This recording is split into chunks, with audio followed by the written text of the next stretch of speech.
Blitz RSI Div Plus, the complete guide. Episode 1, Reading the Chart. Hello and welcome.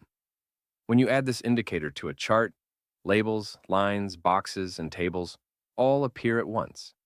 It can look overwhelming at first, but everything falls into just a few categories. In this first episode, we go through every element on the screen one by one. After this episode, you will be able to read the meaning of any label that shows up. The screen has 4 main zones. First, signal labels and trade plan lines are drawn right on the chart. The dashboard at the top right is a summary of the current situation.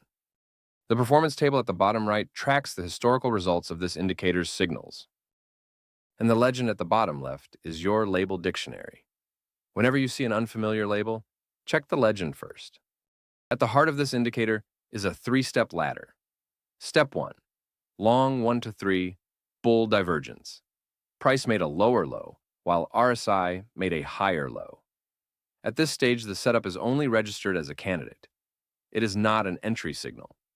Step 2, long 2-3, high break. Price closed above the reference high. The first confirmation that price is actually turning. If it says structure break, market structure broke in the same direction, which makes it an even better setup. Step 3, long 3-3, confirmed. RSI reclaimed 50, and the candle closed above the 21 EMA. The evidence is now complete. A strong signal tag means the trend indicators are aligned as well. Shorts are fully symmetrical, shown in red. If the same candidate label appears in yellow with a caution tag, it is a candidate inside a strong opposing trend. We recommend skipping those. Next, the market structure labels. Bull boss, break of structure means price closed above the recent swing high. The current move may continue. The blue bull CHoCH, change of character, is the first high broken inside a falling structure, a sign the structure itself may be flipping. Bull SFP, a liquidity sweep, is a fake breakout. The wick dipped below the low, but the candle closed back above it. Stops were swept and price came back, a spot worth watching for reversals. Bearish versions are shown in orange. The green box is a potential support area, anchored at the latest confirmed low. The red box is a potential resistance area. The boxes themselves are not buy or sell signals. They are tools for judging where a signal appeared. The green and red diagonal lines on the chart connect the 2 pivots that form the divergence. Once 3-3 is confirmed, a trade plan is drawn automatically. The white solid line is the entry, the confirmation close. The red solid line is the stop at the divergence low, and its label shows the distance from entry in percent. The red shading between the entry and the stop is the risk zone, and here is the one concept to remember. Its height is exactly 1 R.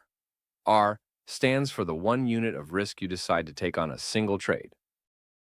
The yellow dotted line, target 1 swing, is the nearest prior swing, and its label shows the reward relative to risk. The purple dotted line, target 2, sits at exactly twice the risk.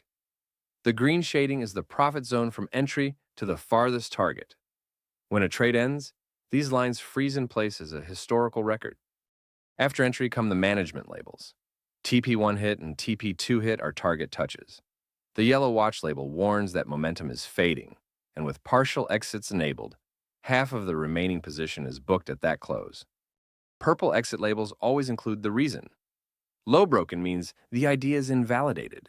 Others include the trend flipping down or a bear divergence appearing. When the trade ends, a result label is printed. Green for win, gray for break even, red for loss, together with the realized R multiple.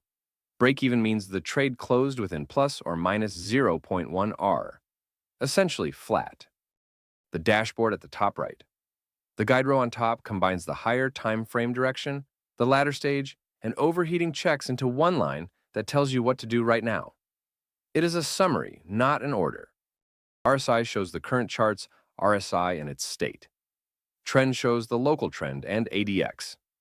Below them, 4-hour channel, pattern, Gartley, and MA gap summarize the status of the optional modules. The 240 and D rows below are the key.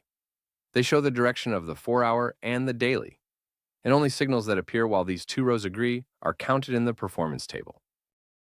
The last row position is the ladder stage. The indicator is tracking, not your actual account position. The performance table at the bottom right.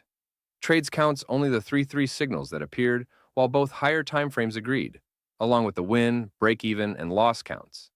The win rate is calculated from wins and losses only, excluding break-evens. Total R is the sum of R across all trades. Average R is the per-trade mean. If R is not familiar, just read the last row, account return. Assuming you risk 1% of your account per trade, it shows how much your account would have changed over this period.